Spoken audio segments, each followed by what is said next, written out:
wheels to ever have enough time to play at all. You know everybody wants to walk in someone else's shoes. Everyone's forgotten who they are. Such a crime to waste his time away. Such a low down, goddamn dirty thing. There's a man that I know who works his fingers to the bone. Never gets to spend any time at home at all. Hello and welcome again to Otter Creek in Rio Grande. As you can see, the 461 crosses the grade crossing pretty smoothly now.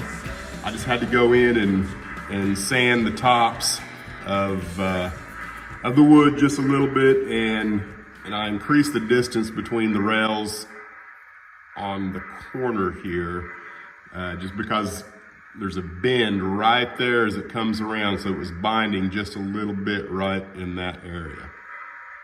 So what I'm going to get started doing now is ballasting. I'm going to go ahead and get that all taken care of before I begin work on the corrals. So here's my ballast mix, and what I've done is I've gone in with the Arizona Rock and Minerals Cumbers and Toltec Earth Pigment, which is the real fine sand, and then I've got Arizona Rock and Minerals Fine In-Scale Ballast, Cumbers and Toltec is the color, and then I've also got in a stone aggregate from Scenic Express that looks a lot like cinders. It's not quite a pure black in color, if you can see that.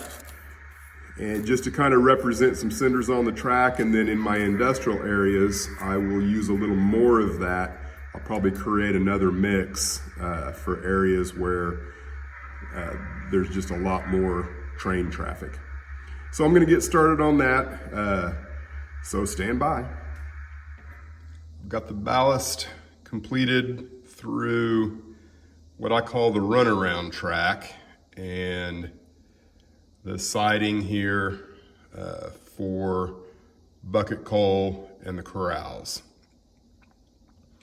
Now, back here at this end, you can see there's clearly two different colors. This is the color I showed you in the last segment that's got the three different mixes.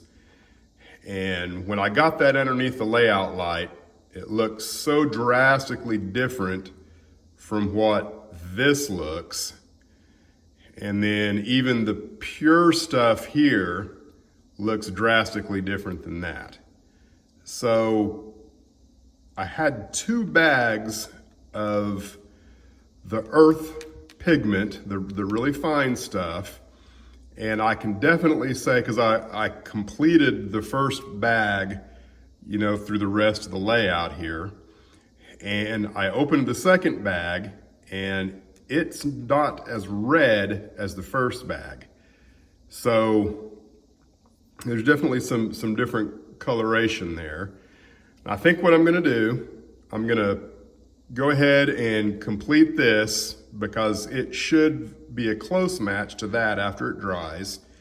And then I'm gonna see, I don't know, I haven't decided whether I wanna go with that color. It's vacuum it up and go with this color. I'm clearly indecisive about what I'm gonna do, so wait for the next segment, I guess. Ballasting is complete. Now, the main line, I just got finished gluing it, so it's still wet and darker than what it will be when it's completed. Everything else has completely dried, and you'll notice I did go with the darker blend ballast on this track and this track. There's a couple different reasons why I went ahead and did that. How this interfaces with the proposed bigger layout is that this line here is a passing siding, so to speak, with the rest of the layout. And you can either go that way into what will be Leadville, or you can also go this way.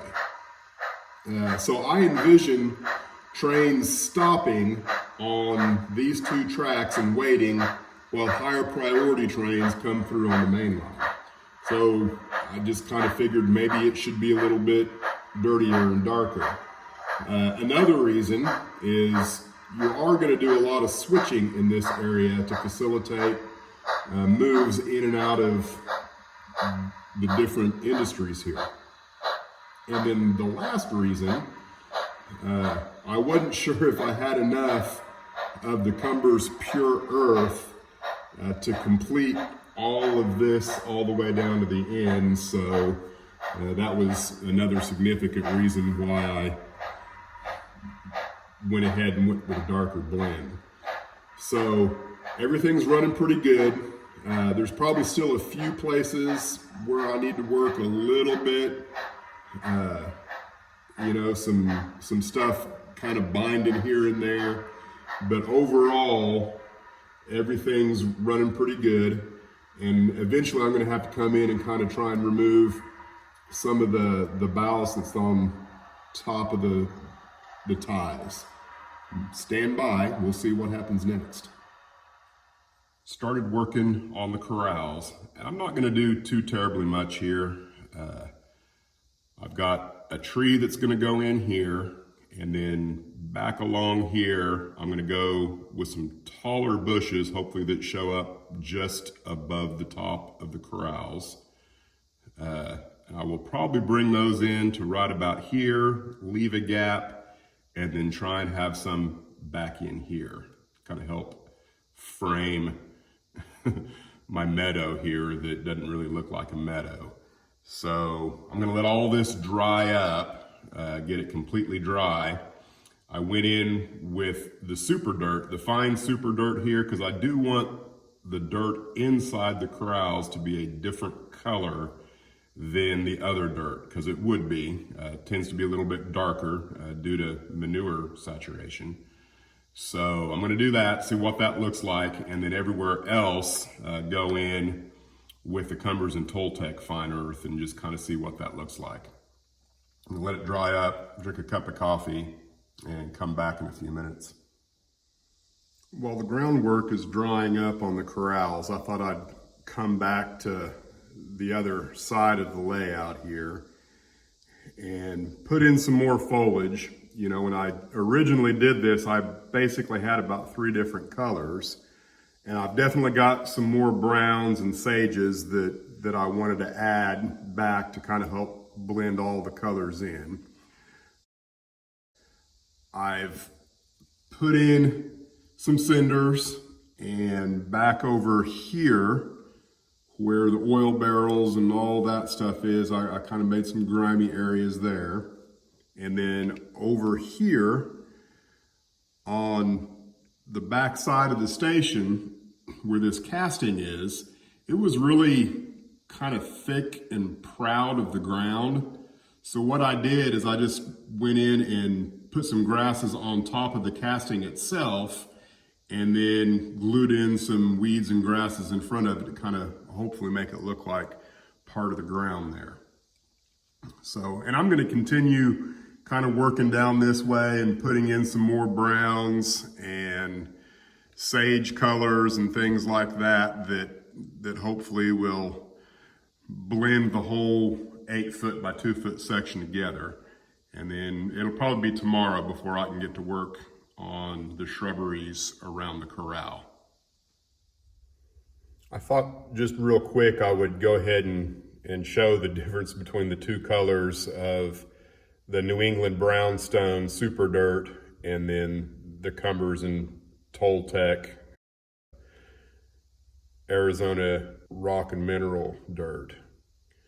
And then of course back here you can see my fine earth, which is ground up leaves and dirt, what I call fine florist floor.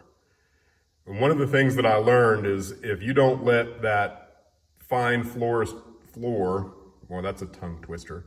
If you don't let that completely dry up to kind of a nice crust, it's difficult to glue anything on top of it. So I got to let that completely dry before I can do anything on the backside there.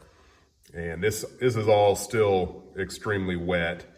And of course, this is where the actual scale house goes, and there's no dirt there. So we'll just, all a matter of waiting for things to dry now.